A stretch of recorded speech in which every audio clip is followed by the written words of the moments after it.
Everyone! Ang sarap ng ulam namin ngayon, oh. Isda. Isda na malaki na malaki. Ayan, hinugasan muna siya ng kasama ko kasi siya yung tagaluto dito. Si Madam Arlene Di Japson. Pagkatapos, hiniwaan niya siya. Pagkatapos niyang hinugasan, hinatiin niya. Kumbaga yung para na siya naging daing. Tapos, nilagyan niya ng lemon, ng kurkum. Yung kurkum sa atin sa Pinas is yung yung luya na color yellow. Tapos, nilagyan niya ng yung filfil barrel, yung kumbaga yung bell pepper. Tapos, nilagyan niya ng celery para ano pa yung nilagay mo dito, Arlene? Nilagay mo to ng ginger. Wow. Tapos nilagyan ko siya ng Nilagyan daw niya ng ginger na powder. Tapos ito mga tamatis ba to? Yung may tamatis na binubrush niya.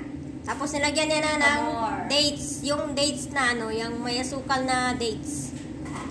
Ayan, para kasi siya hindi mamamaho. Kaya ayan, nilalagay siya. Blender ko siya. Tapos binagyan ko ng Wow. Mabango na siya. Hindi na siya hindi na siya malansa. Ayan, yung tatlong malaking isda. Iwasan ko muna ng yan, lemon, saka kurkum, saka bago mo para himola yung lansa niya. Ito yung friend ko, inanyayahan ko na lang siyang mag-vlog, mag-YouTube. Kasi para magkaroon tayo ng karoon naman tayo ng konting pera. Ay.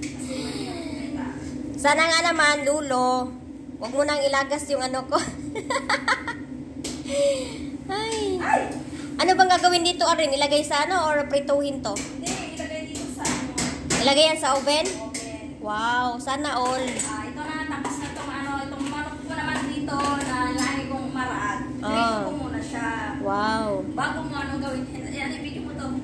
Para makita, Ay, hindi kasi siya pwede putol, Arlene. Tsaka ito na lang muna yung isda, yung ipagmamayabang natin sa buong mundo. Public kasi to, kaya makikita yan sa buong mundo. Ayan, masarap ng isda, oh. Isda you. Isda you, isda you. Wow.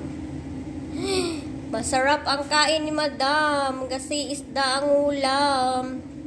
Pambihira lang kasi kami makakain ng isda, guys. Araw-araw lang kami nag-iisda nag-iisda. Araw-araw lang kasi kaming nag-uulam ng manok at saka yung yung kumbaga karnero sa Pinas ba, yung laham ba.